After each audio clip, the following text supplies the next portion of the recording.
Along the way, Kari's heart pumped faster, and her emotions felt a little haywire. Though she managed to keep her mouth shut, and she was finally put down once they arrived. Walking around, Jake followed Kari as she waited for a familiar face to show up, but not Jolin. It was to be a messenger sent by the gods for a meeting with a different goddess. Kari tried to explain it to Jake.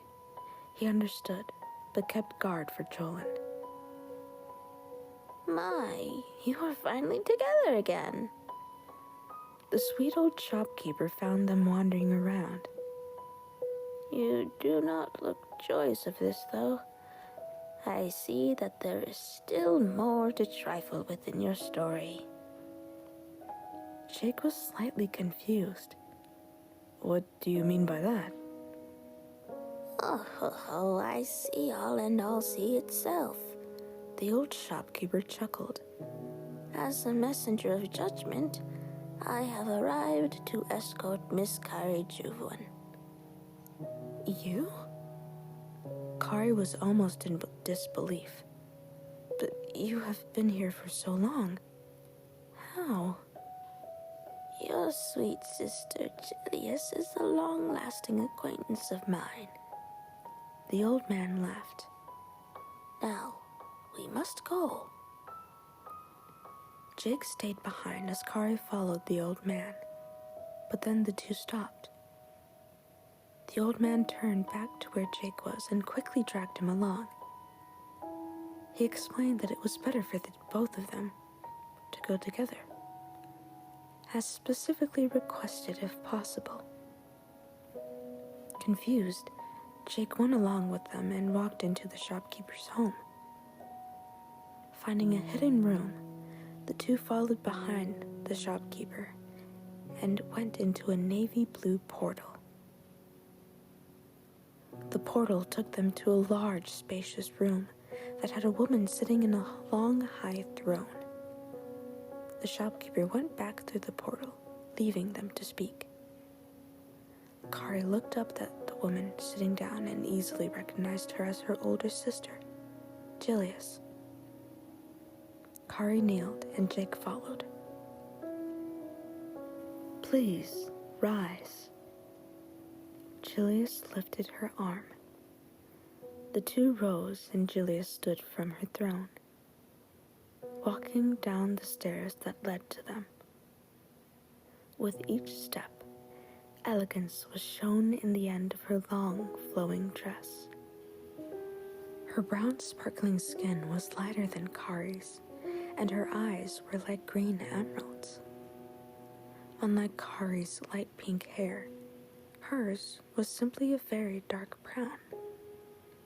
The dress she wore was a navy blue and heavily embedded with flowers of various sizes. I take it this is Jake Allen? Julius said.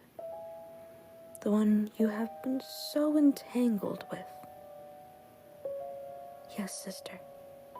Kari spoke, nodding. Jake, tell me, why do you love my dear sister? Julius stepped from the stairs, walking in front of him. What do you truly see in her?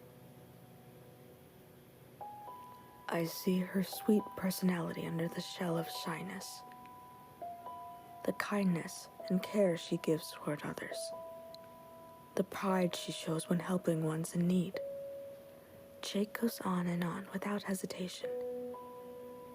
Rather than looks, she is still the most beautiful maiden I have ever met.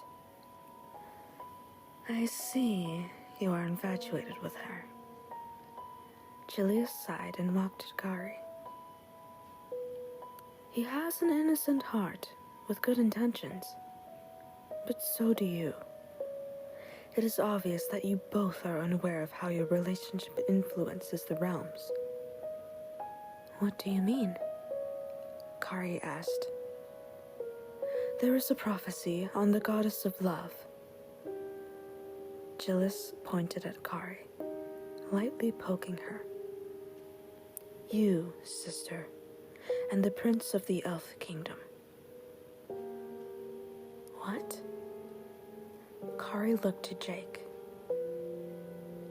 You were destined to be soulmates the moment you both were created. Julius turned away to walk up the stairs. The prophecy says that once you share a true first kiss, the world will be restored, meaning that everything will be whole again. Then Jolin, Kari realized. Jolin was trying to stop it. Yes, well, Julius sighed. Jolin seems to be a snake. As I can tell, he is listening to us even now. It is very disappointing at how he dares to peer through the bloodline sights. It was forbidden by Karia. They watched as she finally reached her throne again, sitting down. Kari looked at the floor, contemplating her trust toward him. Julius laughed and they looked up at her, awkwardly. The two were very confused, and even looked at each other, shrugging. She stopped and sighed, snapping her fingers, making candles light up around the walls. Then, a sort of colored screen was hovering just above the stairs, facing Kari and Jake. It had shown a vision of Jolin meeting up with Master God Trophius, and flooded with a dark shadow. Julius sat calmly as Kari watched in horror, seeing her brother turned into a form of corruption. Jake was confused but also horrified by the scene. Jolin's body was overwhelmed by the shadow seeping into his face, making it seem like everything was sucked in. Who do you think this is, Jake? Julius asked. The one being corrupted. Jake thought of the only other person they had mentioned. Jolin? Correct. Jolin, our wretched brother. Julius gritted her teeth. If I had the ability to, I would cleanse it out. But I am only the goddess of judgment. Sister, the corruption must have derived from something that led to Master Trophius, Kari explained. There must have been someone else behind all of this. I know who it is, Julius added. Clydia, the lower god of deceit. Clydia? Jake spoke. She sounds familiar. Julius listened. Good. She is the reason why there will be a war, and not only against the Elf Kingdom. This war will be against all relations to ancient and godly matters. Kari, you should be aware of this. Kari and Jake were told the reasons of the war and left Julius back to the shopkeeper's home. The information about how Kari's memories were planned to be wiped and the truth of why their meeting was rushed was explained. The old shopkeeper wished them luck and sent them off back into town. Kari, Jake held a sorrowful expression. I am deeply sorry that I cannot do anything to stop this. I should be saying that, Jake. Kari looked off to the side. My brother may be the one to wipe my memory of you, and I will let him. What? Jake tried to gently hold her hand. You can avoid it. Please, Kari. Kari stepped back and turned away. I am sorry, Jake, but it must be done.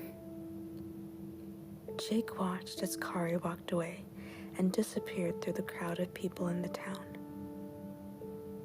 Both left with broken hearts once more. Kari headed back to the forest, where Jolin waited as he'd already known what was going to happen. Once Kari finally got there, he saw her walk through the door, closing it behind. Sitting in the front room, he stared as the darkness filled his eyes. "Well, are you going to do it already?" Kari asked, barely shaking. "I am here now." "I care for you, Kari." Jolin blankly stared at her for a moment. "This is not me, but I will do anything to protect you." Kari watched as he slowly rose, walking over to her. The feeling around him became uneasy, and she saw nothing in his eyes. It was pitch black, like a void.